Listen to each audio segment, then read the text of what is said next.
Welcome in. Today we're talking about five-star quarterback Dante Moore's commitment to Oregon. Let's do it.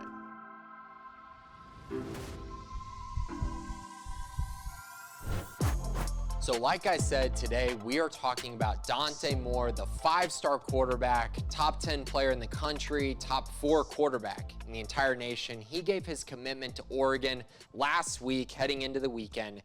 And this is a huge get, right? I mean, you're talking about consensus, top 5 prospect, a guy who just went to the Elite 11 finals and performed extremely well. He made the Elite 11. He submitted himself as one of the top quarterbacks in the country and as a guy who I think can be a game changer for a program like Oregon. So now the Ducks are the number 19 class in the country for the 2023 class.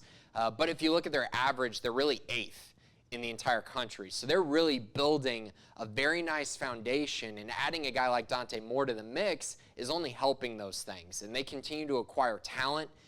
And guys, this is really impressive. They lost Mario Cristobal, and now Dan Lanning is in there, and he's doing a great job. Like, this is one of the more underrated recruiting stories I think we've seen throughout the offseason, is kind of how much momentum the Ducks really do have. And I think they're going to continue to show that momentum throughout the summer and hang into the fall, especially if Dan Lanning is able to add wins next to his name at Oregon. So what does Dante Moore bring to the table? Well, last year he completed 72.5% of his passes, threw for 3,047 yards, 40 touchdowns, 3 interceptions. His team went 13-1. They won the Division III state championship in Michigan. Just a great season, right? I mean, put it all together, and as a guy who continues to excel at the high school level, and he's been doing this for 3 years. He's been the starter since his freshman year. Career completion percentage of 70%, which is something that I think is really important for any high school quarterback. If you're completing at that high of a rate, there's a good chance you're going to go to college and do more of the same. So in 3 years, 103 touchdowns, only 17 interceptions. And remember, that includes a freshman year in which he threw 11 of those interceptions. So his sophomore and junior years, only 3 apiece during those 2 seasons. So he has been really fantastic throughout his career. And then he went to the Elite 11. And I watched quite a bit of the Elite 11, and specifically I watched his pro day. And I was there in 2018 or 2019 when Bryce Young was doing his Elite 11 pro day, and I started to see some similarities. Now, don't hear what I'm not saying. I'm not saying they're the same, but there's just something about the way they play that reminds me of each other. When you look at Dante, he's bigger. He's significantly bigger, probably 2 or 3 inches bigger, 10 pounds bigger as well. But he doesn't quite have the same arm as Bryce, nor the same mobility/athleticism as Bryce Young does, which is A-OK. That's the Heisman Trophy winner. That's a guy who set all kinds of records and is going to be phenomenal next season as well. And I have Dante kind of in the same class as him, which I think is absolutely massive towards them. So where I see the main comparison is accuracy.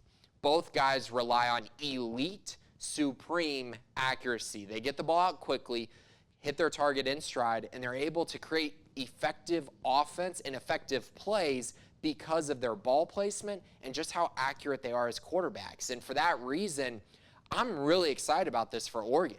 I think this is an opportunity for them to take another step in the right direction towards finding a quarterback who could be, the heir apparent to Justin Herbert from a few years ago. And I know a lot of people are excited about Bo Nix, and I love Ty Thompson, the 5-star they got this past year. But I do think Dante brings a different element. And when you think about Dan Lanning finding his first quarterback, the first recruit that he's brought in his class, it's going to be Dante Moore, and that's a big deal. That just simply is a huge deal. And you look at their depth chart, like I said, Bo Nix, a junior. So at best, he plays 2 years. I think eventually Ty Thompson will take over that job. He's a redshirt freshman. So if you kind of look at the trajectory there, he'll be a redshirt sophomore next year, could leave if he has a massive year, or maybe he plays for 2 years, and then it's Dante Moore's job.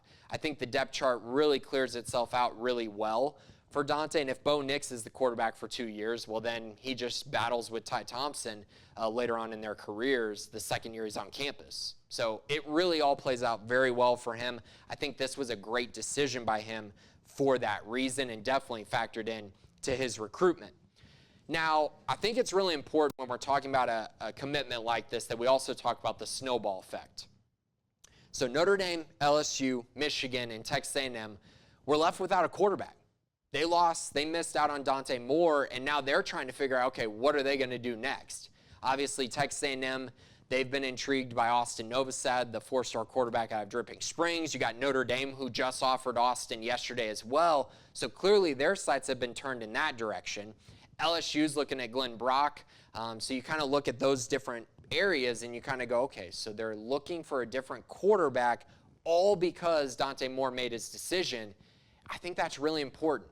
It just speaks to the level of consistency that Dante Moore had and the level that he kind of moves a program because of how good he is at the quarterback position. I think that if you kind of look at Oregon in general now, they're trying to figure out their place in college football a little bit. With USC and UCLA leaving, they're trying to figure out, okay, is the Pac-12 going to be around? Are we going to move elsewhere? Are we going to be in the Big 12, the Big 10, the SEC? They don't really know. And I think for them to land a guy like Dante Moore, despite the fact that there are these realignment questions that have to come up, makes this even more interesting in my eyes, because I think it's pretty natural for any quarterback to have that question of, okay, well, where's your program going to end up? Where am I going to be playing in the next few years? Am I going to be in the Pac-12 playing against Mountain West teams? Am I going to be in the Big 10? And to Dante Moore, that just didn't matter. And that's just a kudos to Dan Lanning and his entire staff for making him feel comfortable enough with where that program is at and where they're heading in the near future. So again, great pickup for this program, an elite pickup, and truly one of the most elite quarterbacks in the 2023 class.